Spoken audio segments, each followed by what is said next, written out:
ବର୍ତ୍ତମାନ ଯାହା ସୂଚନା ମିଳୁଛି, ଗିଲକୁ ଲାଗିଲା ଆଘାତ, ଡାକ୍ତର ବନିଗଲେ ଜୟସ୍ୱାଲ। ତେବେ ସୂଚନା ଅନୁସାରେ ଭାରତ ଏବଂ ୱେଷ୍ଟଇଣ୍ଡିଜ ମଧ୍ୟରେ ଦ୍ୱିତୀୟ ଟେଷ୍ଟ ମ୍ୟାଚ୍ ଅକ୍ଟୋବର 10 ତାରିଖରେ ନୂଆଦିଲ୍ଲୀରେ ଆରମ୍ଭ ହୋଇଛି ଏବଂ ପ୍ରଥମ ଦିନରେ ହିଁ ଟିମ୍ ଇଣ୍ଡିଆର ଯୁବ ଓପନର ଯଶସ୍ୱୀ ଜୟସ୍ୱାଲ ତାଙ୍କର ଦକ୍ଷତା ଦେଖାଇଛନ୍ତି।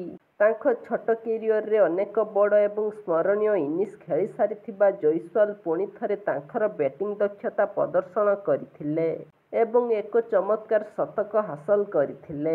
କିନ୍ତୁ କେବଳ ବ୍ୟାଟିଂ ନୁହେଁ, ଜୟସ୍ୱାଲ ମ୍ୟାଚ୍ ସମୟରେ ଡାକ୍ତର ଭୂମିକା ମଧ୍ୟ ଗ୍ରହଣ କରିଥିଲେ। ଯେତେବେଳେ ଭାରତୀୟ ଅଧିନାୟକ ସୁମନ ଗିଲ୍ ଏକ ଦୁର୍ଘଟଣାର ଶିକାର ହୋଇଥିଲେ, ମ୍ୟାଚ୍ ସମୟରେ ଭାରତୀୟ ଅଧିନାୟକ ଏକ ଗୁରୁତର ଧକ୍କାର ଶିକାର ହୋଇଥିଲେ, ଯାହା ସମସ୍ତଙ୍କୁ ଭୟଭୀତ କରିଦେଇଥିଲା।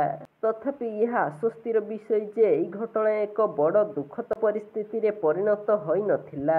ଶୁକ୍ରବାର ଅରୁଣ ଜେଟଲୀ ଷ୍ଟାଡିୟମରେ ଆରମ୍ଭ ହୋଇଥିବା ଏହି ମ୍ୟାଚ୍ରେ ଟିମ୍ ଇଣ୍ଡିଆ ପ୍ରଥମେ ବ୍ୟାଟିଂ କରିଥିଲା। ଦିନର 3ଟି ସେସନରେ ଜୟସ୍ୱାଲଙ୍କ ବ୍ୟାଟିଂ ଦକ୍ଷତା ପ୍ରାଧାନ୍ୟ ବିସ୍ତାର କରିଥିଲା। ସେ ସାଇ ସୁଦର୍ଶନଙ୍କ ସହ ପ୍ରାୟ 200 ରନ୍ର ପାର୍ଟନରସିପ୍ କରିଥିଲେ, ଯାହା ଦଳକୁ ଏକ ଉଚ୍ଚ ସ୍କୋରରେ ପହଞ୍ଚାଇବାରେ ଗୁରୁତ୍ୱପୂର୍ଣ୍ଣ ଭୂମିକା ଗ୍ରହଣ କରିଥିଲା। ଦିନର ଖେଳ ଶେଷ ହେବା ପୂର୍ବରୁ ଅଧିନାୟକ ଗିଲ୍ କ୍ରିଜରେ ଜୟସ୍ୱାଲଙ୍କ ସହିତ ଯୋଗ ଦେଇଥିଲେ ଏବଂ ଦୁହେଁ ଇନିଂସ ଜାରି ରଖିଥିଲେ। ତଥାପି ସିଙ୍ଗଲ ଚେଷ୍ଟା କରୁଥିବା ସମୟରେ ସୁମନ ଗିଲ୍ ୱେଷ୍ଟଇଣ୍ଡିଜ ୱିକେଟ୍ କିପରଙ୍କ ସହ ଧକ୍କା ଖାଇଥିଲେ। ଦିନର ଶେଷ ଘଣ୍ଟାରେ ଏହି ସମସ୍ତ ଘଟଣା ଘଟିଥିଲା, ଯେତେବେଳେ ୱେଷ୍ଟଇଣ୍ଡିଜ ଦ୍ରୁତ ବୋଲର ଆଣ୍ଡରସନ୍ ଫିଲିପ୍ 85ତମ ଓଭର ବୋଲିଂ କରୁଥିଲେ। ଜୟସ୍ୱାଲ ତାଙ୍କ ଓଭରର ପଞ୍ଚମ ବଲକୁ ଲେଗ୍ ସାଇଡରେ ଖେଳିଥିଲେ ଏବଂ ଉଭୟ ଭାରତୀୟ ବ୍ୟାଟ୍ସମ୍ୟାନ୍ ଏକ ରନ୍ ପାଇଁ ଦୌଡ଼ିଥିଲେ। ଗିଲ୍ ଅନ୍ୟ ଏଣ୍ଡରେ ପହଞ୍ଚିବା ମାତ୍ରେ ସେ ଏବଂ ୱେଷ୍ଟଇଣ୍ଡିଜ କିପର ଡାଭିନ୍ ଇମଲାଜ ଜୋରଦାର ଧକ୍କା ଖାଇଥିଲେ। ହେଲମେଟ୍ ପିନ୍ଧିଥିବା ଗିଲ୍ ସିଧା ଇମଲାଜଙ୍କ ଛାତିରେ ଧକ୍କା ଖାଇଥିଲେ ଏବଂ ବଲଟି ଭାରତୀୟ ଅଧିନାୟକ କାନ୍ଧରେ ମଧ୍ୟ ବାଜିଥିଲା। ଏହି ଦୃଶ୍ୟ ଦେଖି ସମସ୍ତେ ଆଶ୍ଚର୍ଯ୍ୟ ହୋଇଯାଇଥିଲେ।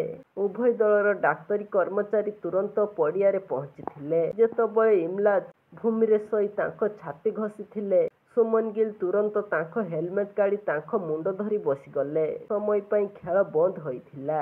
ଫିଜିଓ ଗିଲ୍ ପରୀକ୍ଷା କରିବା ସମୟରେ ଜୟସ୍ୱାଲ ମଧ୍ୟ ଡାକ୍ତର ଭୂମିକା ଗ୍ରହଣ କଲେ। ଗିଲ୍ ମୁଣ୍ଡରେ ଆଘାତ ପାଇଥିଲେ ଏବଂ ତାଙ୍କୁ ଏକ ଆଘାତ ପରୀକ୍ଷା ଆବଶ୍ୟକ ଥିଲା। କେବଳ ମଜା ପାଇଁ ଜୟସ୍ୱାଲ ସମାନ କାର୍ଯ୍ୟ କରିବା ଆରମ୍ଭ କଲେ। ସେ ଗିଲ୍ଙ୍କ ଆଖି ସାମ୍ନାରେ ତାଙ୍କ ହାତ ଉଠାଇ ପଚାରିଲେ ଯେ ତାଙ୍କର କେତେ ଆଙ୍ଗୁଠି ଅଛି। ଏହା ଦେଖି ଗିଲ୍ ମଧ୍ୟ ହସିବାକୁ ଲାଗିଲେ। କିନ୍ତୁ ଆଶ୍ୱସ୍ତିର କଥା ଏହା କି ଏବେ ସବୁ ପ୍ଲେୟାର ସୁସ୍ଥ ଅଛନ୍ତି ଏବଂ ଉଭୟ ପଡ଼ିଆରେ ଜୋରଦାର ପ୍ରଦର୍ଶନ କରୁଛନ୍ତି।